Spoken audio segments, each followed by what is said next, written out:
Hello everybody, this is Hero. This is my Demon Souls Soul Level 6 New Game Plus Pure Black World Tendency Challenge Run.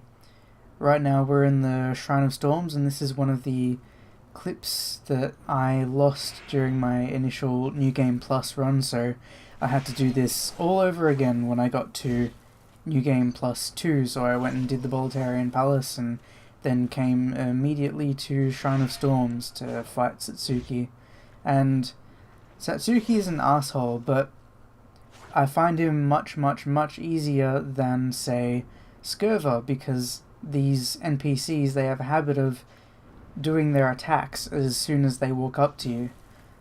Now, parrying Satsuki's two-handed attacks pretty much is a work of art, but one-handed, he's pretty easy, because once you get to hyper mode, as soon as he gets close, you just hit him with that, you go down to the ground, then walk away and then close in a little bit, and then do the exact same thing again, and then just rinse and repeat.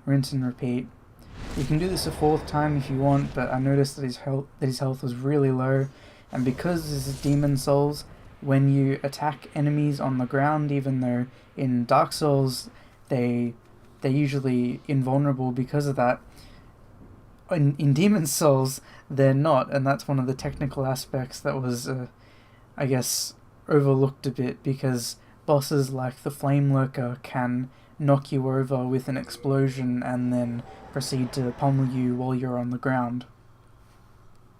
But right now we're on our way to the Tower of Latria, which is World 3-1, commonly referred to as that. And we have a few things to do in here. First we have to admire our lovely cell, and then we have to go and get a buckler. And I'm going to say this right now because, Jesus Christ, I always get lost in this place every single time. It does not matter how many times I play or how many times I go through this area. I always forget which keys I need for which doors. I end up, going up to every door and just like butt fucking it in the hopes that it'll just open for me, but they never do. Never do. And these guys are assholes, because that electric attack that they just shot at me, if that hits you, it'll stun you, and then they'll run up to you really quickly. And seeing as this is New Game Plus, that is pretty much an insta-kill. But then again, what doesn't at this point? So right now I'm heading the wrong way. I need to head back the other way. Come on. Alright, so, and the thing is, I never really should get lost in this place, because it's really not an incredibly complicated place to navigate. I just make it seem complicated, because every time I come here it's at least, it's obviously it's an entire playthrough since I last went through it again, and I never look at all the keys, because I just sort of rape the X button when I walk up to something that's interactable, and I never read, because I know there's 1F keys and 3F keys and 4F keys and special keys and the Warden's key, and there's my first death. But yeah, so round 2, motherfucker, come on. This is something I have to explain, because the Dragon Longsword, because it's got the dragon, is basically the fire or chaos upgrade path in Demon Souls, and unlike in Dark Souls, instead of just creating a visual effect, when fire damage hits an enemy, it usually causes them to flinch, and if you can chain these fire attacks together, like if you just hit R1, R1, R1, then you can usually perpetually come on, tongue. You can usually perpetually stun an enemy, that's right. And this is why you use the lava bow as well, because the lava bow adds an automatic 100 fire damage to every shot that it does, so it counts as doing a fire attack, and therefore it can cause enemies to flinch. And because you can fire arrows pretty quickly in this game, you can usually chain the flinches together until the enemy's dead, which is another reason why the bow is so unbelievably safe But the flip side to this is that sometimes enemies have attacks that the community has called them hyper armor attacks, where enemies cannot be interrupted when they start that animation for that attack. Players have some of these attacks as well with hyper armor. Like with some of the big, huge weapons, you can take all the damage in the world, but you will not flinch if you are doing one of the particular attacks in the moveset. And what can be jarring about this is that if you are, say, depending on this flinch that you get from your dragon longsword, say, or your lava bow, and suddenly the enemy just ignores your stun, then all of a sudden they're launching an attack at you that you weren't expecting to even come close to you, and so you might panic like I usually do and flip off a ledge, which I have done and which you will see me do later on in this playthrough. But, oh god, yeah. I just tried to continue walking like I meant to just fall down there, but I really didn't, so I'm gonna speed it up for you guys. And there are a few enemies that are actually guilty of that hyper armor thing in Demon Souls. There are these octopus head guys, obviously, and there are also the fat ministers, or the fat officials in Boletarian Palace, and quite a few other bosses like Penetrator and Allant will also have their hyper armor moments, which can be quite disconcerting because you'll attack twice and you'll get the stun on them both times, and then you'll think you're doing fine doing it again the next time, and then all of a sudden halfway into your second attack they decide to just, punch you in the face. So that can be a bit annoying. And the thing that this relates to with Dark Souls is there's a similar system in place in Dark Souls called Poise, and Poise allows your character to withstand attacks without flinching out of their animations. So you can hit the attack button 5 times in a row, and if you have enough poise to withstand an attack, say halfway through those 5 attacks, then you will just continue to do those 5 attacks. But if you don't have enough poise to withstand them, then you will get stunned and you won't complete the attack and usually won't do any damage, and you'll also usually take a little more damage because you were stunned as well, and that's something that's called counter damage, I believe, but I think you have to be in the middle of an attack animation. So right here we're just buying the buckler, and I bought a rapier as well, which I thought maybe I was going to upgrade into like a moonlight rapier or something, but I just never ended up doing it, so I have a spare rapier sitting in Stockpile Thomas's boxes, so that's fine. But back to the poise thing. In Demon Souls, there is no such thing as poise. If you have a weapon that has hyper armor attacks, then you're good, because it's basically like you're getting unlimited poise all the time. But if you don't have one of those weapons, then every time you get hit, no matter how big or how small the attack was, you will flinch, and you will do this every time, and it's one of the reasons that Demon Souls is considered more difficult than Dark Souls, because you always have to be more careful. And because if you get stunned, then obviously you can't just keep attacking like you would in Dark Souls. So here you see me trying both doors that I now know lead to the same place. They're literally 2 sides of the same corridor with the same end room, so don't know what I was trying to accomplish there. Now, right now you're going to see me poke my head into this room and then walk out again, and then look back inside, and if you're watching the video in high definition, or if you can just see that well, you can probably maybe make out a tiny little blue glow off in the distance in that room there.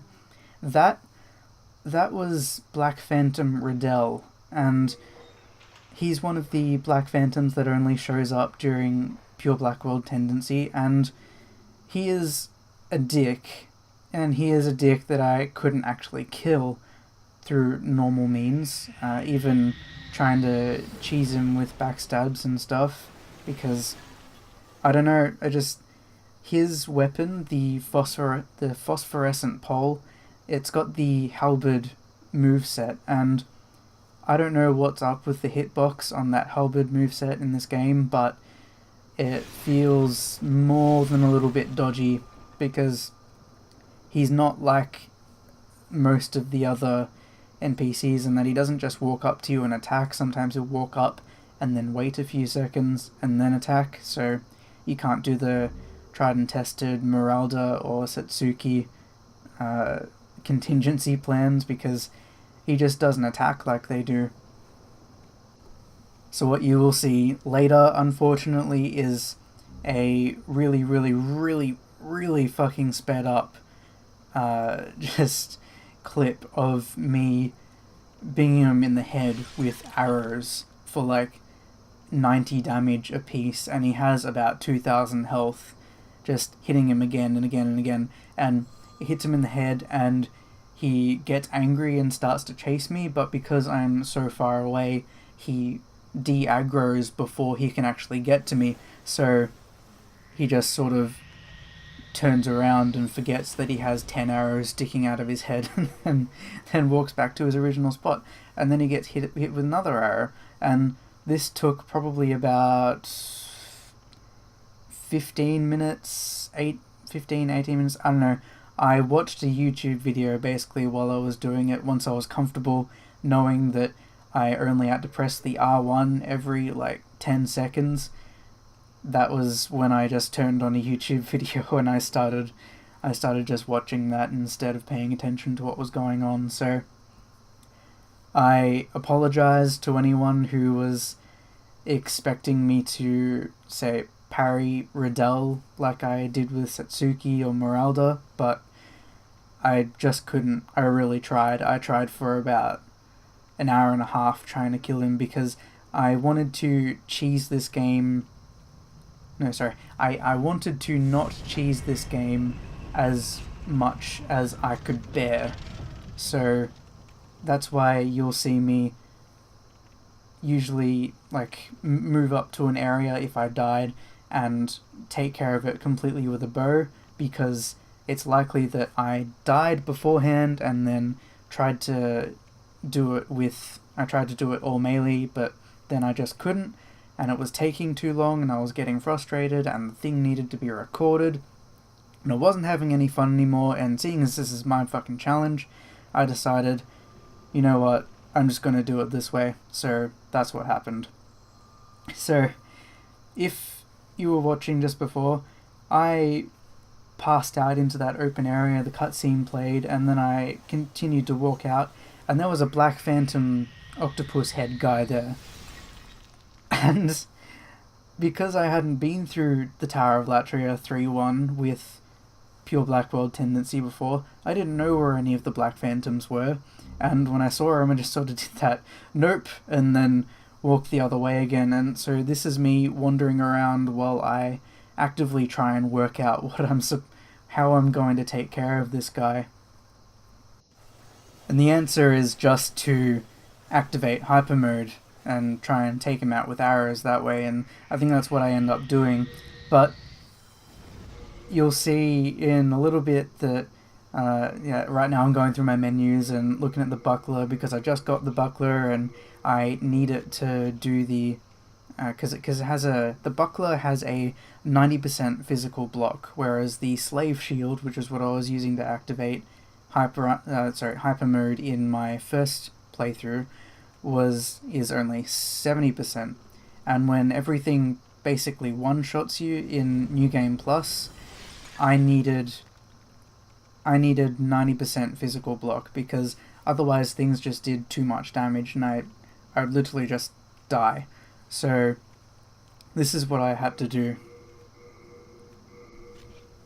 And now what I really probably should have done is just gone back to the Archstone and ended up going back to the Nexus to upgrade the buckler, because this guy's a bit weird with his range because I'm trying to activate hyper mode off him, so I put the buckler on my left hand and all he wants to do is his magic attack, but he does have a melee attack and it's like a weird slashy, like flaily thing because he's just a big ball of arms basically. And I think this is, yeah, is this the attack now? Yeah, that's the attack now. So he just did one there and it only hit me once then, but I think later on he does the attack and it hits me twice, breaks my guard and kills me, which is a little bit of a downer. But I've managed to activate hyper mode now, so we'll be heading off to try and kill that Black Phantom.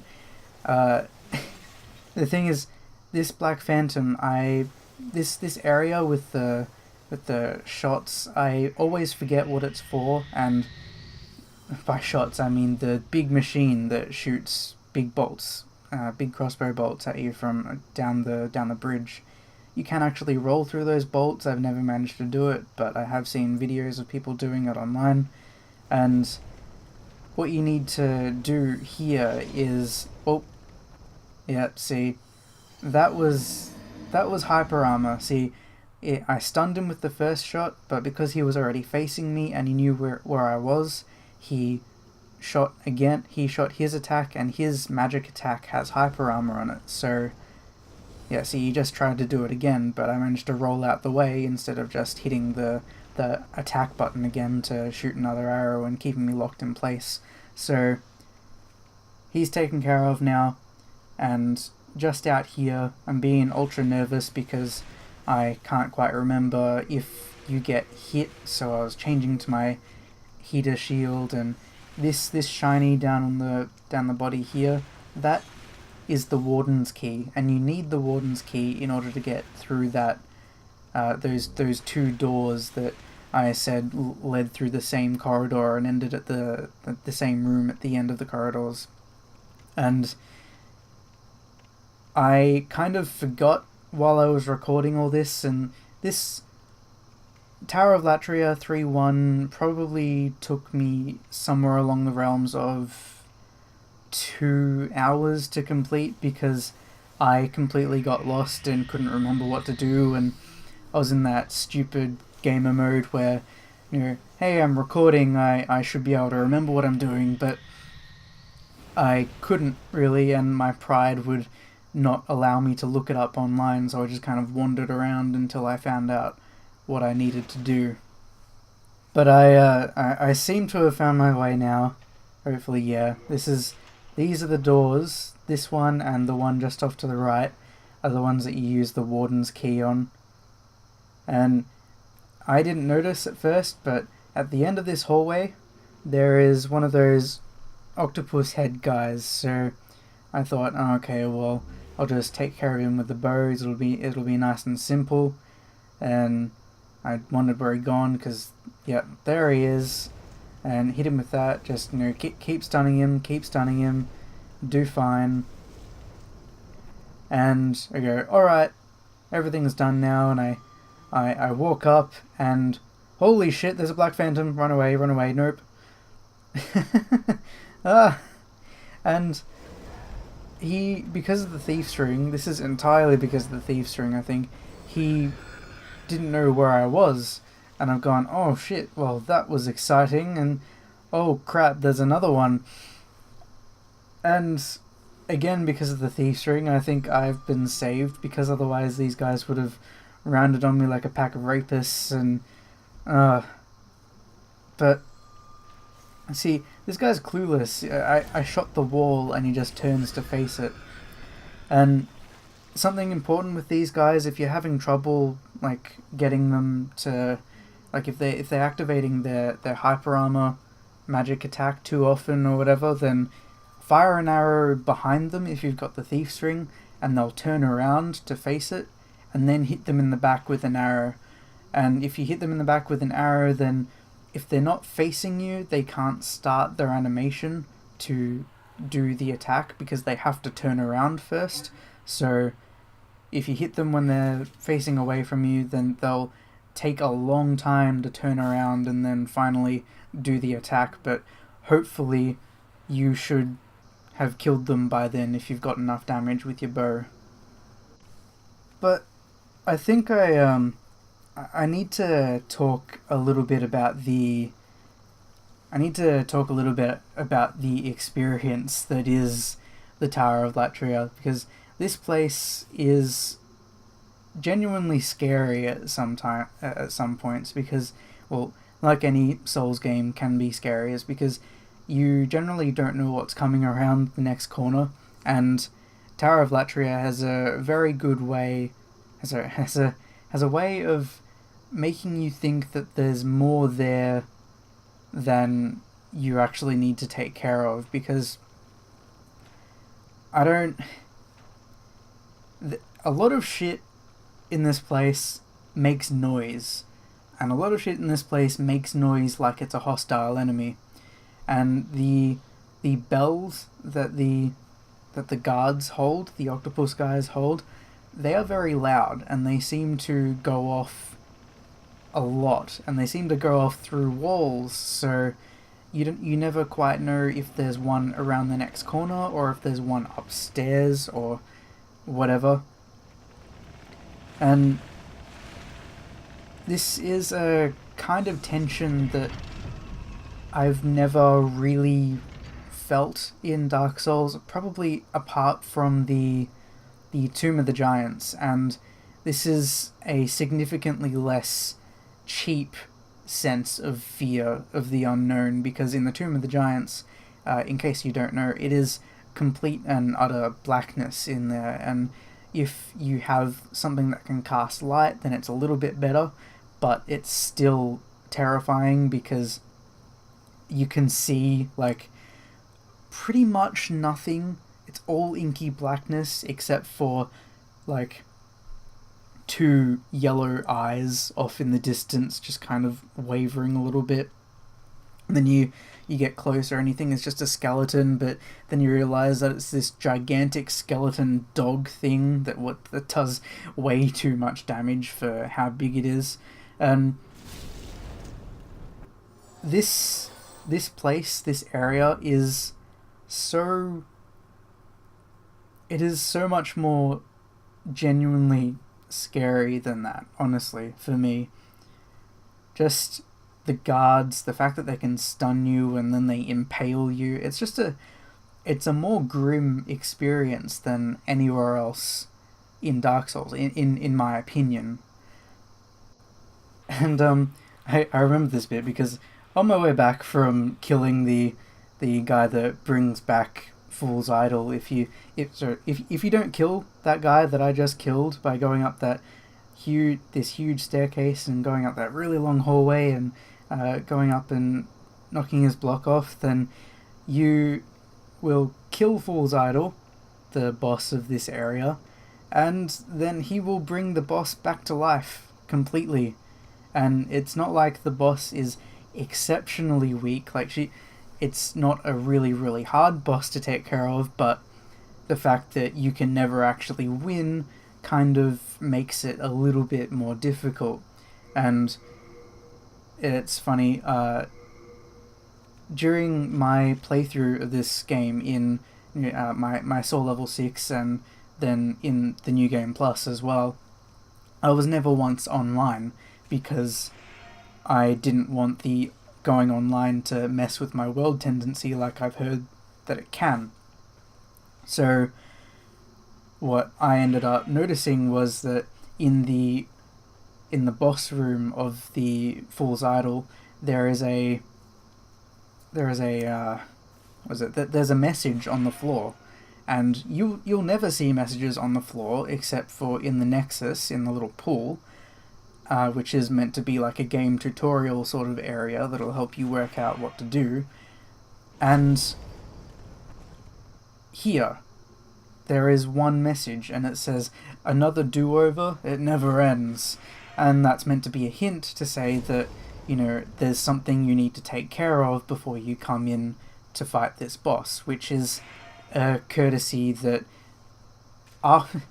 you wouldn't have really known how to interpret before you killed the boss and it respawned, but afterwards, in retrospect, you can kind of appreciate the fact that From Software, they tried to tell you. They tried a little bit. I've completely ignored what's happening on screen. This is... shit, I don't know her name, but she is a Black Phantom who is wearing the Thief's Ring, I believe, because she completely disappears from view if you back off too far. But, like me using the Thief's Ring, if you back off, she can still shoot and damage you from beyond your range of being able to see her, so she can be invisible and still shoot you with her crossbow and kill you.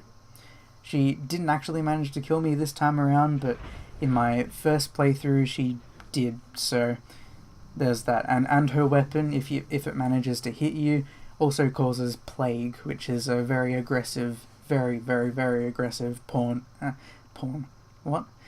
a very, very aggressive form of poison. So there's that to watch out for too, and yeah, not a very nice Black Phantom, but if you do what I did just then, you bait her crossbow attack and then you run in and smack her while she's reloading, because the NPCs, or you actually, you can't cancel out of the reload animation for crossbows. It's one of the reasons that they're, it's a trade-off for being more powerful, but it has like a longer reload time. So yeah, so there's the message just there. Another redo, it never ends. So if you do that and just punish the crossbow, then you'll kill her really easily. And this is Fool's Idol. She is like Pinwheel but on steroids. And I was going really well here, and almost killed her completely. And then I got bitch slapped by one of these guys that I didn't even know was hostile. So I raged a little bit and went to kill Riddell, and this is exactly what I was talking about before, where I worked out a way to hit him in the head with the bow, and then I turned on a YouTube video and just hit the R1 button every so often, because he'll get hit, then he'll start walking towards you, and then he'll forget you even existed and walk right back because you're too far away. And this will happen again and again and again and again. And I wanted to include one of my death montages against Riddell here, but the video was already running pretty long, and I didn't really want to spend any more time in Latria than I had to, so yeah, this is what you get. And what's worse is that this whole event, it takes so long just doing it from this far away, and I guess it'd take less time if I actually fought him, but Jesus Christ. You know what happens when he gets down to about 30% HP? The Dull Rat's Ring activates for him, and the Dull Rat's Ring is like the Clever Rat's Ring, except it's for defense, so it's blue tier stone, so he gets like something ridiculous, like a 60% increase in his defense. So even though I was doing about 90 damage in arrow before, when I started hitting him with the bow after his Dull Rat's Ring activated, I was only doing about 40 damage each, and I was lucky I didn't run out of arrows actually. So here we go, Fool's Idol again, World Tendency check, feeling a little bit nervous because I actually managed to die against Fool's Idol, which is basically like dying against Pinwheel, so I was a little bit rattled. So we get to watch the cutscene again, which is a very nice cutscene. This is better than most of the cutscenes you'll get in Dark Souls. Just watch her float on down. And I kind of wonder what the Fool's Idol actually is within the lore of Demon Souls, but yeah, I guess I'm just not gonna... I might have a look at it, I don't know. But, oh look, I'm running. Okay, so we're heading towards Fool's Idol up here. You get like a grace period where you just get to smack her as much as you want up here. And I picked up my souls, and then I jumped over here, and I honestly think here that my game glitched. My Fool's Idol boss battle glitched, because usually when the Fool's Idol like teleports away and she teleports back again, she spawns about 5 or 6 extra copies of herself, and you're meant to discern which one of them is the real Fool's Idol and then go and attack her, and then, you know, the actual boss bar will take damage, and that's how you win the fight. But what just happened then was there were no extra copies. She just teleported to the other side of the room, and I went and smacked her a few times, and she died, and I won. It was at the point. It was this kind of moment where I wasn't exactly unhappy that the game had glitched in my favor, but I wasn't exactly happy because it didn't even really feel like a boss battle anymore. It was just run here, smack this a few times, then run back to the other side of the room and smack it again. But I guess that's gaming in a nutshell. Just run to the end of this room, kill enemies, move on to the next room, rinse and repeat. It was a little strange. And this scene is a scene that everyone seems to comment on, because usually people that play Demon's Souls and put it up on YouTube are people that have played Dark Souls first. This is, of course, accepting the people that played Demon's Souls first and then put Dark Souls up, but people always like to say, hey, this reminds me of the bit where the sentinels, like the white bat demon things in Anor Londo, take you from Sen's fortress to Anor Londo, the city of the gods, and I just bowed for some reason. I'm still not sure how the gesturing system works with like the 6 axes in this game, but whatever. And so I guess I'll just comment on that reference again. I think it's a nice reference. It's a nice little reference.